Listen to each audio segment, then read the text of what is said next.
ಸಾರ್ವಜನಿಕರ ಬಳಿ ಡಿಮ್ಯಾಂಡ್ ಮಾಡಿದ್ರೆ ನಾನು ಸುಮ್ಮನಿರಲ್ಲ.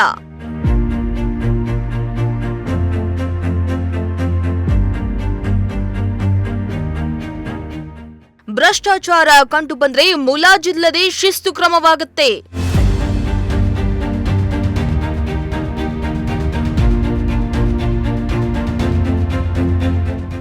ಎಸ್, ಅಧಿಕಾರಿಗಳು ಸಾರ್ವಜನಿಕ ಕೆಲಸ ಕಾರ್ಯಗಳಿಗೆ ಸತಾಯಿಸುವುದು, ಡಿಮ್ಯಾಂಡ್ ಮಾಡುವುದು, ಸುಗಮ ಆಡಳಿತ ನೀಡುವಲ್ಲಿ ಭ್ರಷ್ಟಾಚಾರ ಮಾಡಿದ್ದು ಕಂಡುಬಂದರೆ ಅಂತಹವರ ವಿರುದ್ಧ ನಿರ್ದಾಕ್ಷಿಣ್ಯವಾಗಿ ಕ್ರಮ ಕೈಗೊಳ್ಳಲಾಗುತ್ತೆ ಅಂತ ಲೋಕಾಯುಕ್ತ ಅಧೀಕ್ಷಕ ಲಕ್ಷ್ಮೀನಾರಾಯಣ್ ಸಿರಾದಲ್ಲಿ ಎಚ್ಚರಿಸಿದರು.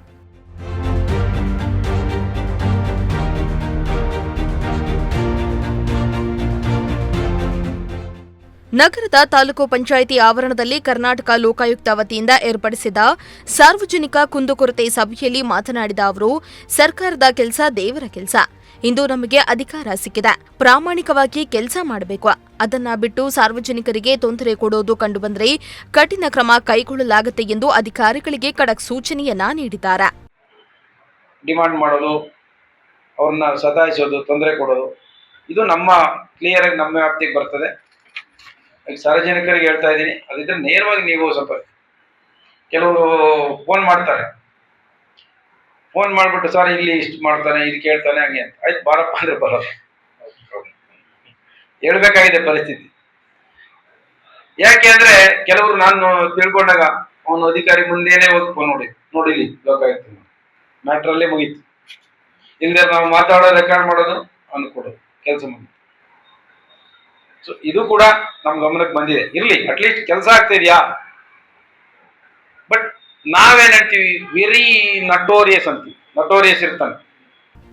ಈ ಕುಂದುಕೊರತೆ ಸಭೆಯಲ್ಲಿ ಕೋಟೆ ಬಡಾವಣೆಯಲ್ಲಿನ ಪೂರ್ವಜರ ಸಮಾಧಿಗಳನ್ನು ಹೊಡೆದು ಹಾಕಿ ಜನರ ಧಾರ್ಮಿಕ ಭಾವನೆಗಳಿಗೆ ಧಕ್ಕೆ ಉಂಟು ಮಾಡಿರುವ ಭೂಗಳ್ಳರ ಮೇಲೆ ಕ್ರಮ ಕೈಗೊಂಡು ಎಂದಿನಂತೆ ಸ್ಮಶಾನಕ್ಕೆ ಜಾಗವನ್ನ ಮೀಸಲಿಡುವಂತೆ ಬಡಾವಣೆಯ ನಿವಾಸಿಗಳಾದ ತುಳಸಿರಾಮ್ ಸೇರಿದಂತೆ ಬಡಾವಣೆಯ ನಿವಾಸಿಗಳು ಮನವಿಯನ್ನ ಸಲ್ಲಿಸಿದರು.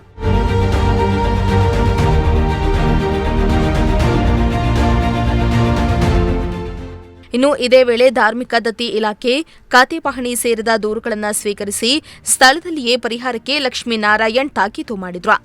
ನಂತರ ನಗರಸಭೆ ವ್ಯಾಪ್ತಿಯಲ್ಲಿ ನಿಯಮ ಬಾಹಿರವಾಗ್ತಾ ಇರುವ ಬಹುಮಹಡಿ ಕಟ್ಟಡಗಳಿಗೆ ಓಸಿ ಮತ್ತು ವಿದ್ಯುತ್ ಸಂಪರ್ಕ ನೀಡುವ ಬಗ್ಗೆ 4 ದೂರುಗಳನ್ನು ಆಲಿಸಿದ್ರು. ಅವಾಗ ಇವೆಲ್ಲ ಮಾಡ್ಲಿಕ್ಕೆ ಸಾಧ್ಯ ಇದೆ. ಮುಂದಿನ ಏನೋ ಒಂದು ಹುದ್ದೆ ಇದರಲ್ಲೇ ನಾನು ಹಿಂಗೆ ಇದ್ದು ಬಿಡ್ತೀನಿ, ನಾವು ಸಾಯೋವರೆಗೆ ಅನ್ನೋ ಮನಸ್ಥಿತಿ ಇದ್ದವರು ಈ ತರ ಇಡೀ ಇಲಾಖೆಗೆ, ಸರ್ಕಾರಕ್ಕೆ, ವ್ಯವಸ್ಥೆಗೆ ಒಂದು ಕೆಟ್ಟ ಹೆಸರು ಬರ್ತದೆ. ಅಲ್ಲೊಬ್ರು ಇದ್ದಾರೆ. ಅದನ್ನ ಮಾಡ್ಲಿಕ್ಕೆ ನಾವು ಸೂಪರ್ವೈಸಿಂಗ್ ಆಫೀಸರ್ ಇದ್ದಾರೆ, ಅವರು ಕೂಡ ಆ ಕಡೆ ಗಮನ ಕೊಡ್ಬೇಕು. ನಮ್ ಕೆಳಗಿನವ್ರು ಏನ್ ಕೆಲಸ ಮಾಡ್ತಾವ್ರೆ, ಈಸ್ ಗುಡ್ ಆರ್ ಬ್ಯಾಡ್ ಅನ್ನೋದನ್ನ ಜಡ್ಜ್ ಮಾಡ್ಬೇಕು. ಯಾಕೆಂದ್ರೆ ಸೀನಿಯರ್ ತಾಲೂಕ್ ಲೆವೆಲ್ ಆಫೀಸರ್ ಇರೋದ್ರಿಂದ ಹೇಳ್ತಾ ಇದ್ದೀವಿ. ಇವೆರಡನ್ನೂ ನಾವು ಮಾಡಿದಾಗ ಸ್ವಲ್ಪ ಮಟ್ಟಿಗೆ ಯಶಸ್ಸನ್ನ ನಾವು ಮಾಡ್ಬೋದು. ಜೊತೆಗೆ ನಮ್ ಮೇನ್ ಇರೋದು ಕರಪ್ಷನ್. ಈ ಸಭೆಯಲ್ಲಿ ಸಭೆಗೆ ನಿಗದಿಪಡಿಸಿದ್ದ ಅಧಿಕಾರಿಗಳ ಬದಲು ಇತರೆ ಅಧಿಕಾರಿಗಳು ಬಂದಿದ್ದಕ್ಕೆ ಲೋಕಾಯುಕ್ತ ಲಕ್ಷ್ಮೀನಾರಾಯಣ್ ಗರಂ ಆದ ಘಟನೆ ಕೂಡ ನಡೆಯಿತು. ಇವೆಲ್ಲ ಆಕ್ಚುಯಲ್ ಸರ್ವಿಸ್, ನಿಮ್ಮ ಪಬ್ಲಿಕ್ ರಿಲೇಟೆಡ್. ಒಬ್ಬ 1 to 1 ಆದ್ರೆ ಇಬ್ಬರು ಮಧ್ಯೆ ಇರ್ತದೆ, ಸಮಾಜಕ್ಕೆ ಗೊತ್ತಾಗಲ್ಲ. ಇದು ಇಡೀ ಸಮಾಜಕ್ಕೆ ಗೊತ್ತಾಗ್ತದೆ. ನಾಳೆ ಇದಕ್ಕೆ ಬಂದ್ರೆ ಇಡೀ ಗೌರ್ಮೆಂಟ್ಗೆ ಒಂದು ಇದು ಅವಮಾನ ಆಗುತ್ತೆ. ಅದು ನಿಮ್ಮೊಬ್ಬರಿಂದ, ಯಾರು ಖಾತಾ ಮಾಡ್ದ ಅವನಿಂದ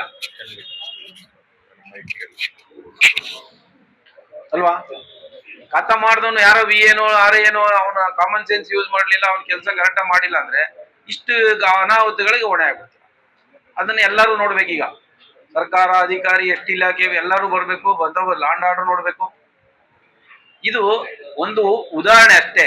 ನಾವು ಎಲ್ಲೆಲ್ಲಿ ಹೋಗ್ತೀವಿ, ಇನ್ಕ್ಲೂಡಿಂಗ್ ನಮ್ದು ಜಮೀನುಗಳಿದೆ, ನಾವು ಅನುಭವಿಸ್ತಾ ಇದೀವಿ ನಿಮ್ಮ ಅವಾಂತರಗಳು.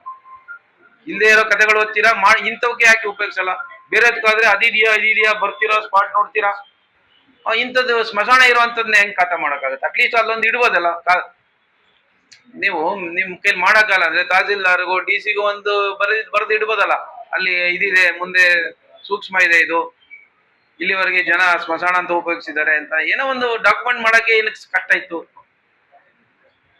ಅದು ಮಾಡೋದ್ರಲ್ಲಿ ಇರೋ ನಿಮ್ಗೆ ಉತ್ಸಾಹ, ಅವ್ರ ಹೆಸರು ಖಾತಾ ಮಾಡೋದ್ರಲ್ಲಿ ಇರೋ ಉತ್ಸಾಹ ಇಷ್ಟು ಜನಗಳಿಗೆ ಇದೆ, ಅಲ್ಲಿ ಹಿತಾಸಕ್ತಿ ಇದೆ, ಅವರು ಪೂರ್ವಜರೆಲ್ಲ ಇದಾರೆ ಅನ್ನೋದು ಬರ್ಲಿಲ್ವಾ? ಮತ್ ನಾಳೆ ಬೇರೆಯವ್ರಿಗೂ ಉಪಯೋಗ ಆಗ್ಬೇಕಲ್ಲ. ಸ್ಮಶಾನ ಇಲ್ಲ ಅಂತ ಆಗ್ಬಿಡ್ತಲ್ಲ. ಯಾವ ಊರದು? ಇದೇ ಸಂದರ್ಭದಲ್ಲಿ ಡಿಎಸ್ಪಿ ವೆಂಕಟೇಶ್, ಇನ್ಸ್ಪೆಕ್ಟರ್ ರಾಜು, ತಾಲೂಕು ಪಂಚಾಯಿತಿ ಕಾರ್ಯನಿರ್ವಹಣಾಧಿಕಾರಿ ಹರೀಶ್, ವಿವಿಧ ಇಲಾಖೆಯ ಅಧಿಕಾರಿ ವರ್ಗದವರು, ಸಾರ್ವಜನಿಕರು ಹಾಜರಿದ್ದರು.